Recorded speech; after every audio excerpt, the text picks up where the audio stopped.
안녕하십니까. 2022년 11월 16일 최병무의 팩트 시작하겠습니다. 이재명 민주당 대표의 최측근 정진상 대표실 정무조정실장 어제 검찰 조사를 마치고 귀가했습니다.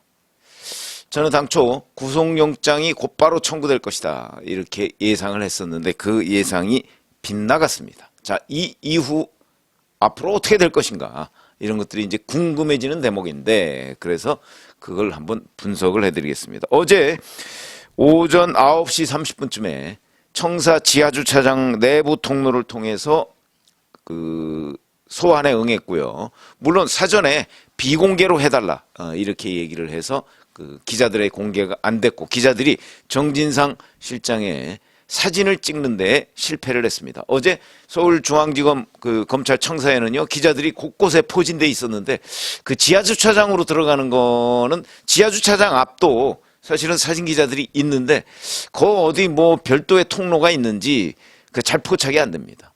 그러니까 뭐 현행 규정상 그 비밀 소환을 요청할 수가 있는 것으로 되어 있으니까 뭐 그거에 대해서 문제를 삼을 건 아니지만 기자들이 조금 더 열심히 좀 그 차 타고 들어가는 장면이라도 찍었으면 어땠을까 뭐 이런 생각을 하게 됩니다. 뿐만 아니고 출두 장면뿐만 아니고 귀가 장면도 포착이 안 됐습니다. 그거야 뭐 언제 귀가할지 모르겠는 거니까 그래서 오전 9시 30분쯤에 소환에 응해서 오후 그러니까 밤이죠. 11시 7분 이 정도니까 한 3시간 40분 아니죠. 13시간 40분 정도 조사를 받았다. 그 중에는 이제 본인이 조서를 검토하고 뭐 이런 시간도 있었을 테니까 그렇게 보고 뭐 조사 항목 뭐 이런 거야 이제 혐의점이죠. 여러 차례 뭐 언론 보도가 됐습니다만 간단하게 정리를 해드리면 2013년부터 2020년까지 대장동 민간사업자 남욱 변호사 등에게 우일의 사업, 대장동 뭐 이런 특혜를 달라는 명목으로 총 1억 4천만 원 정도를 뇌물로 받았다. 그 다음에 대장동 사업 특혜 대가로 배당 수익 중에서 428억 원, 그러니까 700억 원 중에서 부대 경비와 세금 이런 것들을 제외한 428억 원을 김용, 유동규 이 세 사람과 함께 받기로 약속했다. 요거는 부정처사 후 수뢰 이런 혐의가 되는 겁니다. 그 다음에 우일의 사업 관련한 내부 정보를 남 변호사 등에게 유출하여 사업자로 선정되게 한 혐의 이건 부패방지법 위반 이런 게 되는 거고요. 그 다음에 작년 9월 유동규 씨가 검찰에 압수수색을 받을 때 전화를 해서 야 휴대전화 빨리 밖으로 버려라 이렇게 얘기를 했던 것 이건 증거인멸 교사 이런 것이 되고요. 그 다음에 여기에다가 하나 더 있습니다. 성남FC 관련해서 제3자 뇌물죄 그게 하나 더 있고요.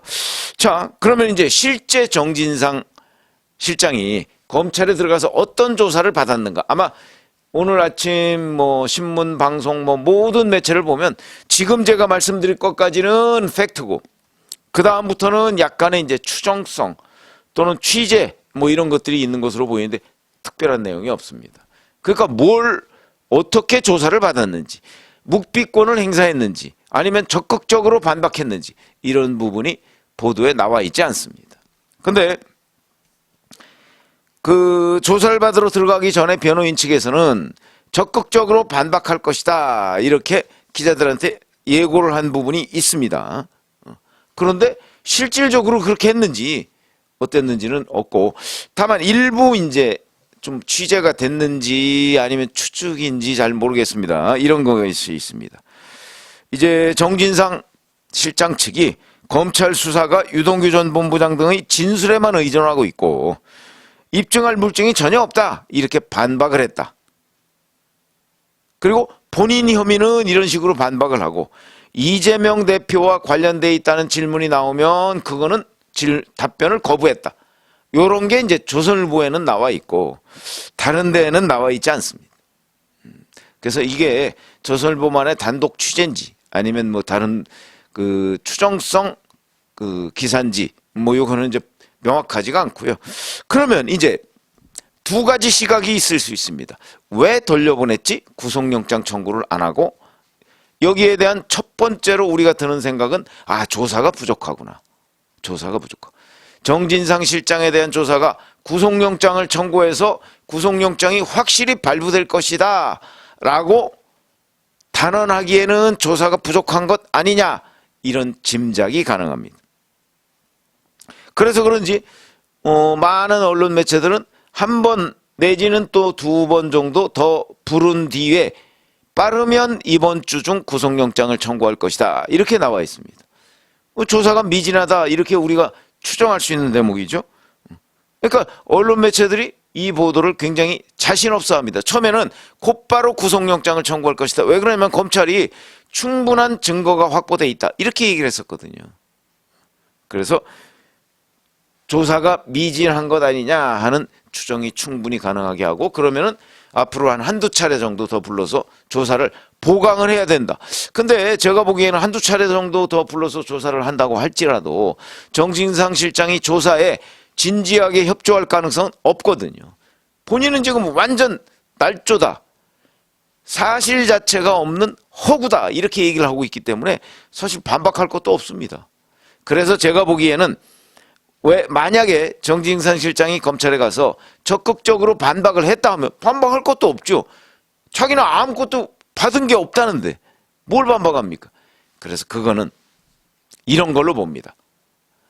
그러니까 김용 부원장은 묵비권을 행사하니까 검찰이 각종 그동안에 수집했던 증거를 내놓지 않았습니다. 왜? 괜히 자기들 패만 보여주는 게 되거든요. 어차피 법정에 가서 다퉈야 될 일인데 이런 거 압니까? 이런 거 압니까? 이렇게 얘기할 때는 자기들 패만 보여준다. 그러니까 거기서도 아예 증거를 제시 안 하는 거죠. 그런데 정진상 실장은 변호인 측 말에 따르면 전략을 바꿨습니다. 적극적으로 반박하겠다. 이 얘기는 검찰의 패를 보겠다는 거죠. 그럼 검찰이 그걸 모르겠나? 당연히 알지 않겠습니까? 그러니까 검찰이 정진상 실장의 반응을 봐가면서 저는 증거를 들이밀었을 것이다. 정진상 실장이 전면적 부인하는 입장이기 때문에 별로 증거를 들이밀지 않았을 거라고 저는 봅니다. 그렇지 않으면 바보 같은 짓이죠. 자기들 패만 다 거기서 까면 정진상 실장이 거기서 그 얘기 다 듣고 아, 검찰이 이런 것 가지고 있구나. 그리고서 입 닫고 재판에 가서 그거 이제 시간을 가지고 하나하나씩 다 공격하기 시작하면 이 재판은 뭐 검찰이 지는 게 되는 거 아니겠습니까? 그래서 제가 보건대 정진상 실장이 김용과 달리 적극적으로 반박하겠다고 하는 것은 검찰의 패를 보겠다, 이런 의미로 저는 받아들이고요. 그거를 알고 있는 검찰이 다 거기서 패를 보여주지는 않았을 것이다. 그래서 시간이 오래 걸리고 당초에는 곧바로 구속영장을 청구하려고 했다가 만만치 않네. 그래서 일보 후퇴, 일단 귀가해, 이렇게 된 건데, 요 외에 제가 좀 취재한 부분이 별도로 있습니다. 그건 뭐냐면, 자, 유동규 전 성남도시개발공사 기획본부장이 입을 열기 시작한 게 사실은 얼마 안 됩니다. 제가 한 달여라고 그랬어요. 두 달이 안 됩니다. 이런 정도 상황이기 때문에 유동규 씨의 진술은 현재도 진행형이다, 이런 거고요. 김만배 씨 여전히 입 열지 않고 있습니다. 뭐 상당수의 유튜버들이 김만배도 입 열었다 이렇게 나왔는데 아닙니다. 김만배가 입 열었다는 거는 과거에 남욱이나 정영학이나 이런 사람들하고 얘기하면서 했던 얘기, 그게 녹취록 같은 데 남아있는 형태로 지금 나오는 거지, 김만배 씨가 검찰에서 입을 열었다는 증거는 없습니다. 오히려 오늘 기사를 보면 이런 겁니다. 최근에 대장동 수익 428억 원을 3인방에게 주겠다고 한 약속은 빈말이었다, 이렇게 얘기를 하고 있다는, 주장을 하고 있다는 거 아니겠습니까? 실제 법정에서도 김만배 씨는 천화동인 1호는 내 거다고 얘기를 하고 있습니다. 그분 거 아니다, 이렇게 얘기를 하고 있어요. 이 얘기는 입을 열지 않고 있다는 얘기거든요. 그중에 700억이 유동규, 정진상, 김용 세 사람 몫이다. 그리고 거기에는 이재명 몫이 저수지로 잠겨 있다. 이게 이제 대장동 일당들이 공유하고 있는 그런 얘기죠. 근데 김만배 씨는 아니다, 다 내 거다. 그리고 걔들한테 주겠다고 한 거, 그거는 내가 빈말로 그냥 한 거다. 말이 됩니까? 빈말로 하면 절대 대장동 사업이 되질 않죠. 아니 이 사람들도 거기에서 얼마 남는지 뻔히 아는데 근데 김만배가 다 가져간다? 말이 안 되는 주장입니다. 근데 그 주장을 김만배 씨는 최근까지 하고 있다는 얘기거든요. 그럼 김만배 씨가 입을 안 연 거죠. 자, 이렇기 때문에 유동규, 남욱, 뭐 정민용 뭐 이런 사람들이 부분적으로 또는 전면적으로 입을 열기 시작했다고 해서 지금 정진상 실장이 받고 있는 혐의의 대부분이 드러났다 이렇게 보기는 어렵거든요. 그래서 제가 취재하건대는 정진상 실장의 대선 자금 관여 의혹 뭐 이런 것들이 지금도 검찰한테 입수가 되고 있다고 합니다. 그러니까 정진상 실장의 혐의가 점점 더 무거워지고 커지고 있는 단계죠, 지금. 그러니까 지금 이 시점에 굳이 구속영장을 청구할 이유가 없고 지금 한참 추가 증거들이 확보가 되고 있는 상태이기 때문에 조금 더 시간이 필요하다.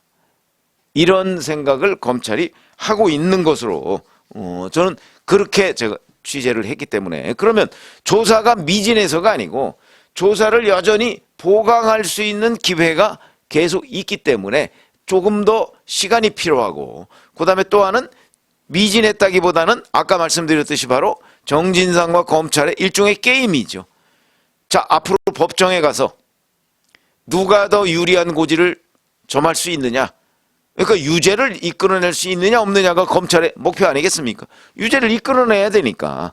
그러기 위해서는 여기서 서둘러서 자꾸 정진상 실장을 어차피 답변 안 하려고 하는 그 사람을 압박할 이유는 없고 중요한 패는 적당히 숨겨놓고 시간을 좀 끌다가 보강 증거가 나오는 대로 구속영장을 청구하는 걸로. 그러니까 지금 보강 증거가 많이 나오고 있는 단계다.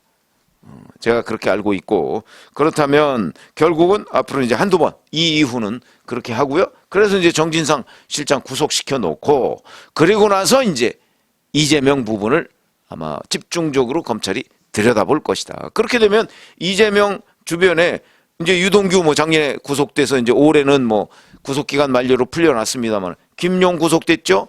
그다음에 이제 정진상 구속될 것으로 보이고요.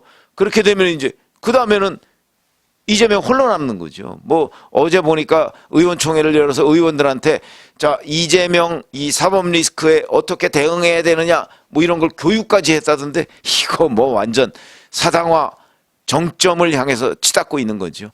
의원들이 왜 그런 교육을 받아야 되는지 그거 대부분 거짓말인데 그런 부분도 참 의원들이 참 공천이라는 게 무섭다 뭐 이런 생각도 들고요. 근데 아마 이재명 대표가 내년 후년 총선 공천권을 행사할 수 있을지 지금 누구도 자신할 수 없는 상황입니다. 그래서 오늘 제가 말씀드린 내용 정진상 실장을 일단 귀가를 시켰는데 왜 귀가시켰을까? 앞으로 어떻게 될까? 그 후 이에 대해서 말씀을 드렸습니다. 고맙습니다.